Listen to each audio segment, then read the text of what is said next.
Gabon new leader vows free elections after transition.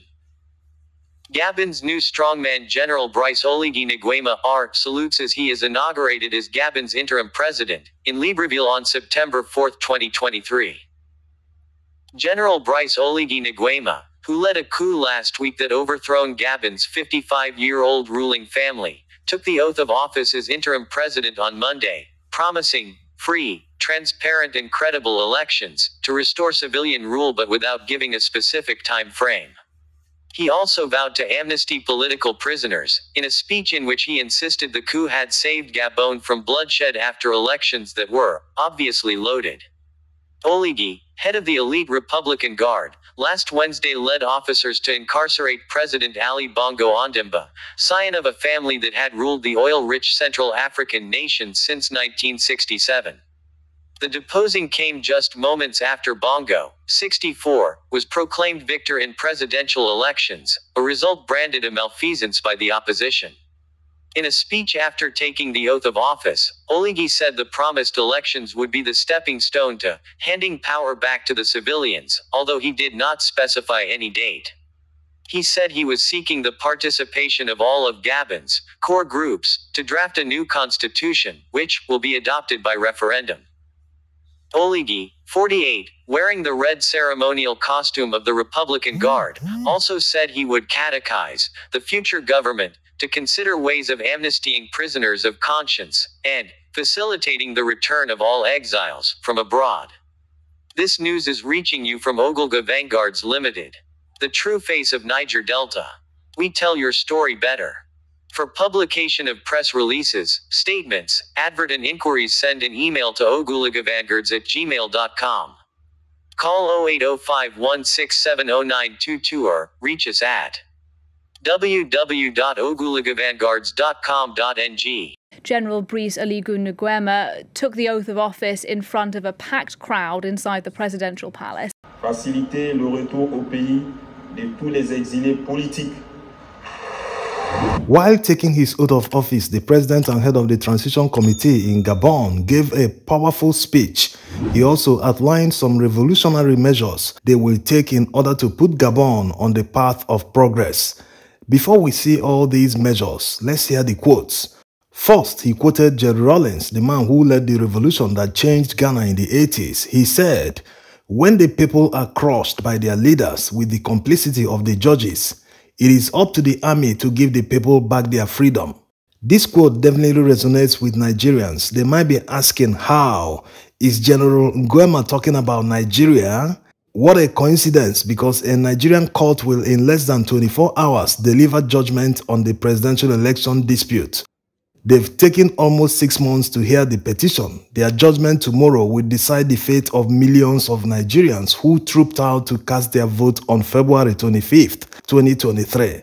Unfortunately, that election was rigged, just like the one in Gabon, which of course caused the Gabonese military to strike and quickly remove Ali Bongo from power. His removal was timely because the announcement of results would have led to protests like it happened in 2016. And due to the high-handedness of the police, their actions led to casualties.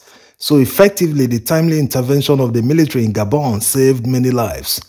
This is very thoughtful of the military leaders in Gabon. At least it shows they care for their people, unlike selfish politicians who are ready to plunge their country into unnecessary war just because they want to hold on to power. This is why the Nigerian judges must not collude with corrupt politicians to uphold a fraudulent election. If they do that in tomorrow's judgment, other parties can still challenge their decision at the Supreme Court, but it might still lead to protests, which might escalate.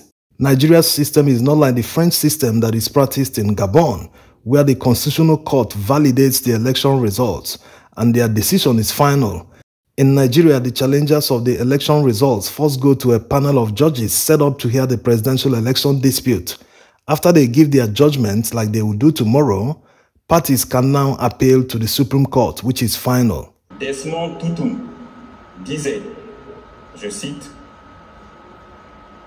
"Si vous êtes neutre devant une situation d'injustice, c'est que vous avez choisi d'être du côté de..." Now, let's see General Nguema's second powerful quote.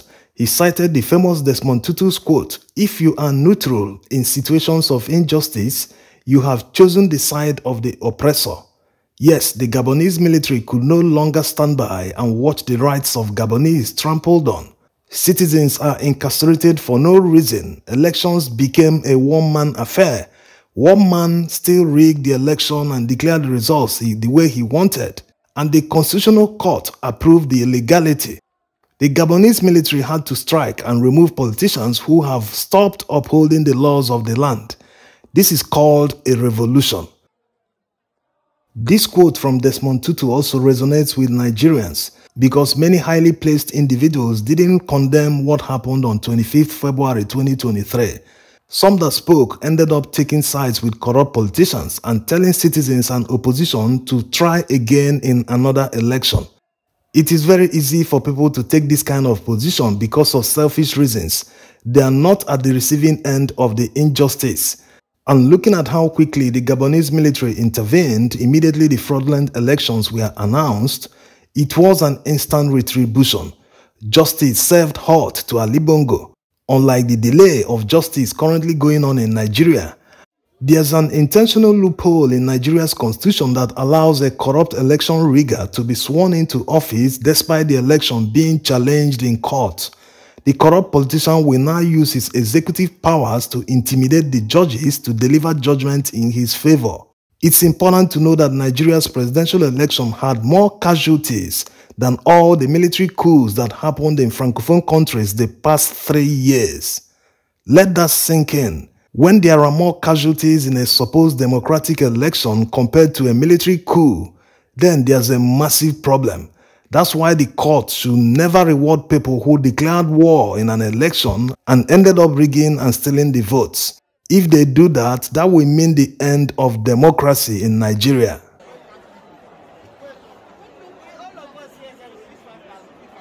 Now, let's see some of the things General Nguema pledged to quickly implement in Gabon. Let's start with the one he has done already. Freedom for this man, who is a researcher and president of a union in Gabon, definitely imprisoned by Ali Bongo. By pledging to grant amnesty to all prisoners of conscience and political prisoners, he has matched his words by actions. Revolutions bring sudden change, and this man will never forget this day. One thing that dictators share in common is the suppression of free speech. They can go to any length to prevent citizens from criticizing them. They can charge them to court on trumped-up charges. They always use excessive force against peaceful protesters.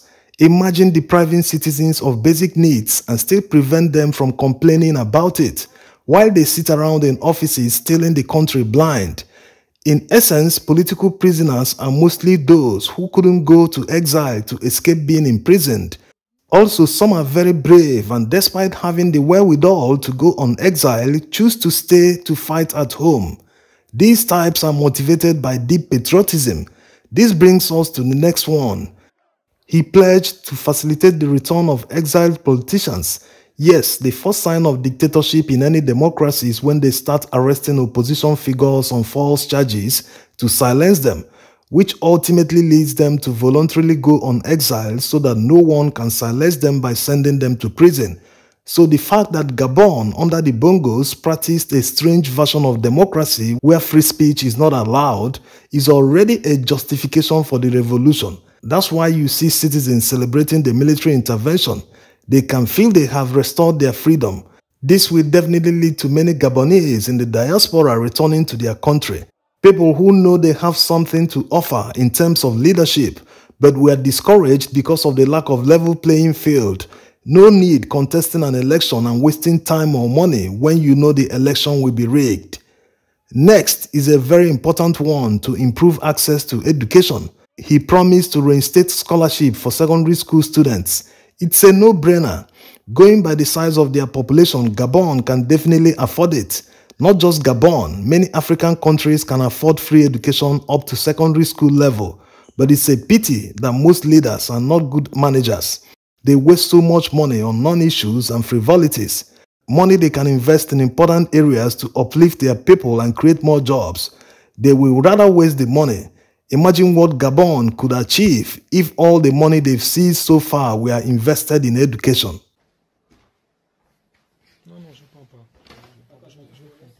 He also announced that they will fund the national economy with local partners and local financial institutions. Most African countries always run to foreign markets to issue bonds and raise money. They don't know they are growing their economy instead of their own. Why not work with local financial institutions in your own country and solve the fundamental problem that makes their lending rates very high? This will go a long way in growing their economy because lower lending rates will definitely spur more borrowing from SMEs, which will ultimately lead to more jobs for the people. Now to the big one. Nguema announced that they will revise the conditions for granting Gabonese nationality. Réviser les conditions d'attribution de la nationalité gabonaise. This one is very important to many Gabonese because some people have been granted nationality under questionable circumstances. Sometimes they don't even spend up to 1 year before being granted nationality. In the beneficiaries' countries, an African can never be granted citizenship under a year of arrival.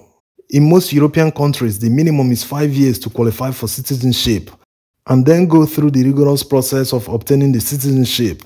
Some of them conduct exams for potential citizens, of which if one fails the exams that test language proficiency and other things, the person will be denied the citizenship.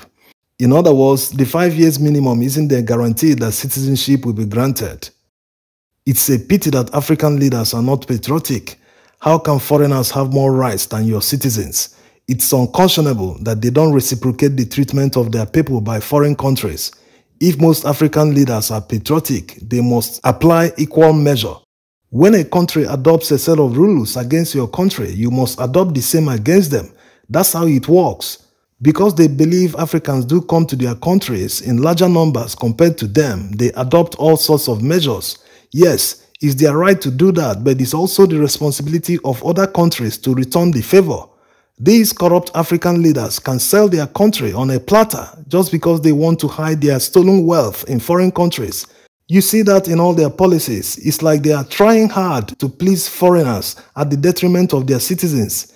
They think that will earn them respect in foreign countries, but the reverse is the case. Respect is earned if you improve the life of your citizens and improve institutions in your own country. Foreigners will respect you. Any leader who actively works against the interest of his country is no longer a leader, but a traitor. Citizens are supposed to come first. Why will citizens be patriotic when their leaders are actively trying to impress and protect the interest of foreigners? They will feel like strangers in their own land, and when one doesn't feel a sense of belonging, he can never give his 100% loyalty to his country.